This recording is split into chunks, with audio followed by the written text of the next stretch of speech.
Hello အားလုံးတမေးတဲ့မေးနေကြတယ်ထွက်စုလေးတွေအနော်စီမှာပြန်ဝင်ထားပါပြီထွက်စုလေးတွေပေါ့နော် HL size တီးတန့်တွေတစ်ခါဝင်ထားပါတယ်နောက်ပြီးတော့ရှစ်တန်းများအင်းပေါ့နော်ဒီမှာရှစ်တန်းများအင်းလဲဝင်ထားပါတယ်အရန်မဲလာပါတယ်ပေါင်ပစိုးနှစ်80ပေါင်ပစိုးအနံကြီးကွင်းကျဲရလဲအထည်300ဝင်ထားပါတယ်ကာလာစုံပေါ့နော်ပစ္စည်းကမရောက်သေးဘူးလားမရောက်သေးဘူးလားခဏခဏလာမေးနေကြလို့အခုဝင်ပါပြီနော်ဒီပေါင်ပစိုးလေးကရောက်တာနဲ့ order တန်းဖယ်ရမှာပါဒါအထည်90 order မှာလာတဲ့လူရှိပါတယ်နော်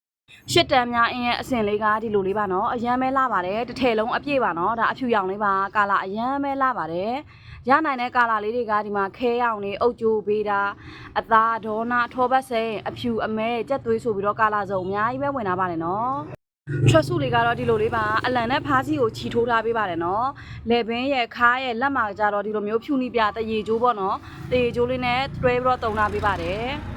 ချုပ်ယူချုပ်သားအရန်ကောင်းပြီးတော့ဒါအញ្ញမ်းမဲလာတဲ့ဒီဇိုင်းလေးပါနော်ပုံတစ်လေးထုတ်ထားပေးပါတယ်လက်လီလက်ကပေးပါတယ်နော်အနော်ရဲ့ဆိုင်ကတော့ဖတ်အမှာဖွင့်ထားပါတယ်ဆိုင်မှာလည်းစိတ်ကြိုက်လာပြီးတော့ဝယ်လို့ရပါတယ်နော်